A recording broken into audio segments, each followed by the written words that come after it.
안녕하세요. 여러 나라의 괴담을 이야기하는 김괴리입니다. 오늘의 이야기는 2000년대 일본에서 큰 이슈가 되었던 키사라기역 괴담입니다. 2004년 1월 8일 밤, 일본의 한 인터넷 게시판에 짧은 글 하나가 올라왔어. 글을 쓴 사람은 자신을 하스미라고 소개했지. 처음에 그 글을 심각하게 받아들이는 사람은 없었어.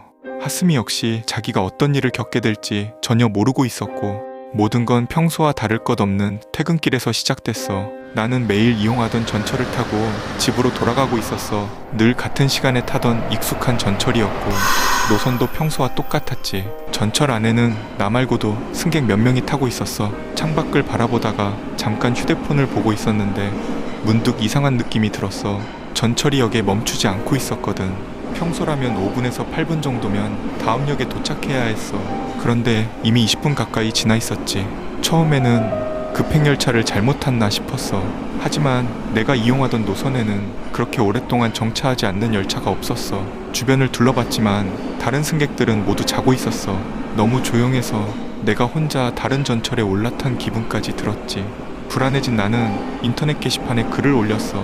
평소에 타던 전철인데 한참 동안 역에 멈추지 않고 있어. 이런 일도 있나? 곧 댓글이 달리기 시작했어. 급행열차를 탄 것 아니냐는 사람도 있었고, 시간을 착각한 것 아니냐는 사람도 있었어. 나도 대수롭지 않은 일이라고 생각하고 싶었지. 그런데 전철은 계속 달렸어. 창밖에는 건물도 역의 불빛도 거의 보이지 않았어. 어두운 풍경만 빠르게 뒤로 밀려나고 있었지. 기관실에 가서 물어보라는 댓글을 보고 앞쪽 칸으로 이동해봤지만 문 너머를 확인할 수는 없었어. 비상벨을 눌러보라는 사람도 있었지만 괜히 일을 크게 만드는 것 같아서 망설였어. 그때 전철의 속도가 천천히 줄어들기 시작했어. 잠시 후 안내방송이 흘러나왔지.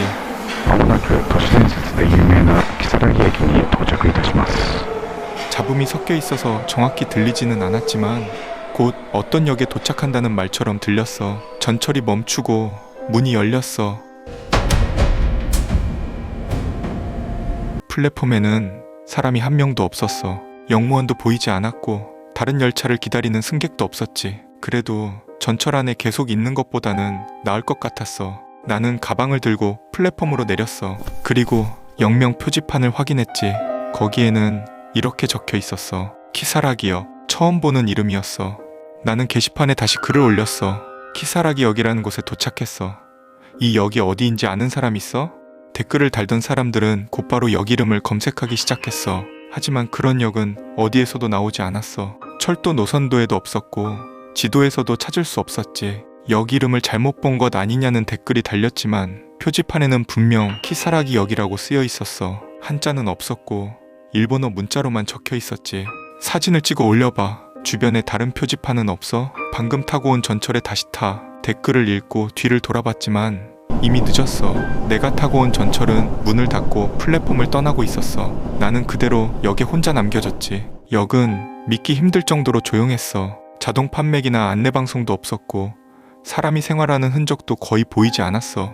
휴대폰은 연결됐지만 위치를 검색하면 아무것도 나오지 않았어. 역 밖으로 나가면 택시라도 잡을 수 있을 거라는 댓글을 보고 출구를 찾기 시작했어. 조금 걷자 개찰구가 나타났어. 표를 확인하는 역무원은 없었고 출구는 열려 있었어. 역 밖으로 나왔지만 상황은 나아지지 않았어. 주변에는 건물도 상점도 보이지 않았어. 가로등 몇 개가 희미하게 길을 비추고 있을 뿐이었지. 사람 목소리는 물론이고 자동차가 지나가는 소리도 들리지 않았어. 나는 가족에게 전화를 걸었어. 아버지에게 키사라기역이라는 곳에 있다고 말했지만 아버지도 그런 역은 처음 들어본다고 했어. 위치를 설명해달라고 했지만 나도 주변이 어디인지 알 수 없었지. 가족은 경찰에 연락해보라고 했어. 나는 경찰에 전화해서 상황을 설명했어. 그런데 존재하지 않는 역에 있다는 말을 들은 경찰은 처음에는 장난 전화로 생각하는 것 같았어. 내가 계속 진지하게 말하자 주변에 보이는 건물이나 표지판을 알려달라고 했지만 설명할 만한 것이 아무것도 없었어. 결국 경찰도 내 위치를 찾지 못했어. 게시판 사람들은 역 안으로 돌아가서 아침 첫 차를 기다리라고 했어. 나도 그게 가장 안전하다고 생각했지. 그런데 역으로 돌아가 보니 입구가 보이지 않았어. 분명 조금 전에 빠져나온 곳인데 아무리 주변을 살펴도 역으로 들어가는 길을 찾을 수 없었어. 길을 잘못 든 건가 싶어서 왔던 방향으로 돌아가 봤지만 같은 풍경만 이어졌어. 그때 멀리서 국을 두드리는 듯한 소리가 들렸어. 쿵. 일정한 간격으로 낮고 둔한 소리가 울려 퍼졌지. 처음에는 축제라도 열리는 줄 알았어. 하지만 주변에는 마을도 없었고 시간은 이미 한밤중이었어. 북소리 사이로 방울 같은 소리도 들려왔어. 소리가 어디서 나는지는 알 수 없었지만 조금씩 가까워지는 것 같았지. 게시판에는 당장 그곳에서 벗어나라는 댓글이 쏟아졌어. 뒤를 돌아보지 말라는 사람도 있었고 소리가 나는 방향으로 절대 가지 말라는 사람도 있었어. 나는 휴대폰을 쥔 채 선로 쪽으로 움직였어. 선로를 따라가면 언젠가는 다른 역이나 사람이 사는 곳이 나올 거라고 생각했거든. 철길 옆을 걸으며 게시판에 현재 상황을 계속 남겼어. 주변은 어두웠고 발밑에 자갈 때문에 제대로 걷기도 힘들었어. 그런데 한참을 걸어도 건물이나 도로는 나오지 않았어. 선로만 끝없이 이어지고 있었지. 그때 뒤쪽에서 누군가 소리쳤어. 선로 위를 걷지 마. 나는 놀라서 뒤를 돌아봤어. 조금 떨어진 곳에 노인이 서 있었어. 그런데 자세히 보니 이상했어. 노인은 다리가 하나뿐인 것처럼 보였어. 그는 다시 한번 선로에서 내려오라고 소리치더니 갑자기 사라졌어. 그리고 바로 다음 순간 뭔가에 부딪히는 듯한 소리가 들렸지. 너무 놀라서 그대로 달리기 시작했어. 게시판에는 무슨 일이냐는 댓글이 계속 올라왔지만 나도 설명할 수가 없었어. 방금 본 사람이 정말 사람이었는지조차 확신할 수 없었거든. 나는 숨이 차오를 때까지 철길을 따라 걸었어.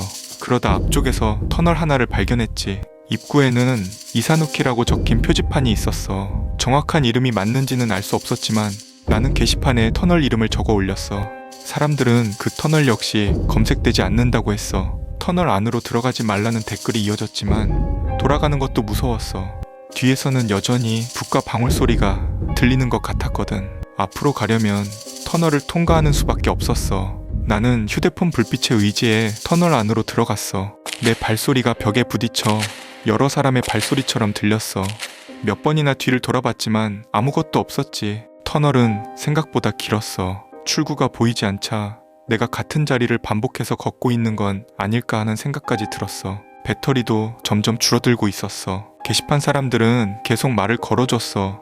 혼자가 아니라는 생각이 들어서 그나마 버틸 수 있었지. 얼마나 걸었을까? 멀리서 희미한 빛이 보이기 시작했어.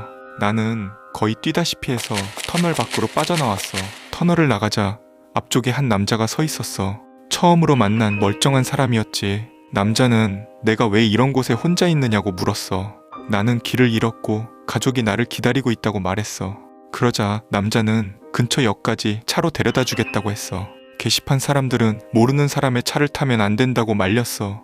경찰이나 가족에게 먼저 차량 번호를 알려주라는 사람도 있었지. 하지만 주변에는 다른 사람이 없었고 날은 너무 어두웠어. 나는 결국 그 남자를 따라갔어. 차에 올라탄 뒤 가족에게 연락해 상황을 설명했어. 이제야 집에 돌아갈 수 있을 거라고 생각했지. 하지만 차가 출발한 뒤부터 이상한 점이 느껴졌어. 남자는 여기 있을 만한 마을 쪽이 아니라 산속으로 차를 몰고 있었어. 주변에는 가로등조차 없었고 길은 점점 좁아졌어. 나는 게시판에 남자가 계속 산 쪽으로 가고 있다고 적었어. 댓글에는 당장 차에서 내리라는 말이 올라왔어. 운전자에게 목적지를 물어보라는 사람도 있었지. 나는 남자에게 어디로 가는 중이냐고 물었어. 그는 처음에는 대답하지 않았어. 한참 뒤 작은 목소리로 무언가를 중얼거렸지만 무슨 말인지는 들리지 않았어. 그 뒤로 남자는 혼잣말을 계속하기 시작했어. 목소리는 점점 작아졌고 말투도 처음과 달라졌어. 나는 휴대폰 화면을 보며 어떻게 해야 할지 고민했어. 달리는 차에서 뛰어내릴 수도 없었고 이 남자를 자극하는 것도 위험해 보였어. 게시판 사람들은 차가 멈추는 순간 바로 도망치라고 했어. 가족에게 다시 전화하라는 댓글도 있었지만 통화 상태가 점점 불안정해졌어. 휴대폰 배터리도 거의 남지 않았어. 나는 마지막으로 게시판에 글을 남겼어. 운전자가 계속 혼잣말을 하고 있어. 상황이 너무 이상해. 기회를 봐서 도망쳐 볼게. 지금까지 정말 고마웠어. 그 말을 마지막으로. 하스미의 글은 더 이상 올라오지 않았어. 게시판 사람들은 밤새 답장을 기다렸어. 무사히 집에 도착했다면 글을 남겨달라는 댓글이 계속 달렸지만 하스미는 돌아오지 않았지. 그날 그녀가 실제로 어디에 있었는지, 키사라기 역이라는 장소가 정말 존재했는지, 차를 운전하던 남자는 누구였는지 밝혀진 것은 아무것도 없어. 제 첫 영상을 시청해주셔서 감사합니다. 아직 영상 스타일을 찾는 중이라 부족함이 많지만 구독과 응원 댓글을 달아주시면 더 좋은 영상으로 찾아뵙겠습니다. 감사합니다.